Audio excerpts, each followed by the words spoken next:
Hello，大家好，歡迎返嚟我嘅 channel，我係啫喱。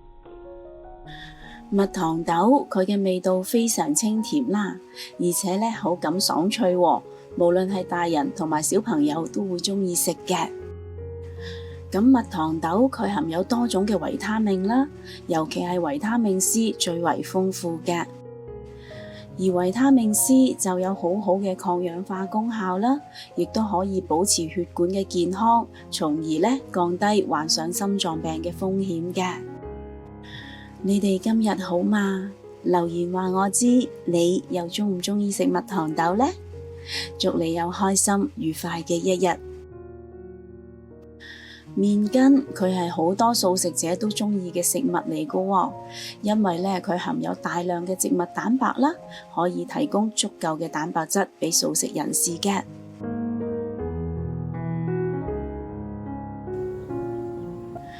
將1茶匙嘅鹽同埋1茶匙嘅糖倒落啲滾水入邊啦，跟住咧我會將啲蜜糖豆飛水大概2分鐘左右啦。咁樣做咧，可以去除咗蜜糖豆嘅草青味啦，亦都可以縮短一陣烹飪嘅時間嘅。若果你對我嘅食譜有任何疑問嘅話，請你將個問題寫低喺下邊評論區嗰度啊，我係非常之咁樂意同大家一齊討論㗎。撈起咗啲蜜糖豆之後，跟住將麵筋都擺落嚟飛一飛水佢啊。咁樣做咧，可以去除咗麵筋上面多餘嘅油分啦，同時咧亦都係用滾水嚟清洗黏附喺麵筋上面嘅灰塵噶喎。我呢度仲準備咗大概200個 gram 左右嘅鮮冬菇啦。咁鮮冬菇佢含有豐富嘅 cobalamin 維他命 B12啦，佢可以協助神經細胞嘅運作啦，從而咧改善記憶力同埋專注力嘅。咁 cobalamin 主要嘅來源咧係來自於肉類嘅。咁另外咧，菌菇類嘅食物亦都係獲得 cobalamin 嘅另一個途徑啦。咁對於長期茹素嘅長者嚟講咧，亦都可以適量地食用冬菇啦，而維持大腦嘅健康嘅。我會用個中大火燒熱咗大概1個湯匙左右嘅油之後，加入薑片炒到聞到香味啦。跟住就可以將啲冬菇擺落嚟炒下佢啦。我鍾意炒到啲冬菇微微地金黃色嘅，就好似畫面你哋而家睇到咁樣嘅狀態啦。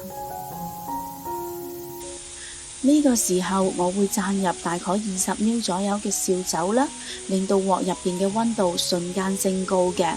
我要利用高溫將酒嘅香味分入冬菇入邊，而去除冬菇嘅草青味嘅。跟住我會再加入50ml左右嘅清水啦。至於調味方面好簡單，我會用1個茶匙嘅糖啦，2個茶匙嘅豉油啦，1個茶匙嘅素食蠔油嚟做個調味嘅。落好晒調味料之後，加入飛好水嘅麵筋一齊煮啦。同埋我會將呢一個食譜嘅所有食材用料 list 咗喺呢一條影片嘅最後啦。若果各位有興趣煮呢個餸嘅話，請你將呢一個影片睇到最後，就可以一目了然噶啦。我想啲麵筋將醬汁嘅味道完全吸收，所以咧我會冚翻個蓋煮佢2分鐘左右啦。哇，好香啊！啲麵筋咧已經吸飽晒醬汁啦，而家已經變到軟淋淋、脹卜卜啦。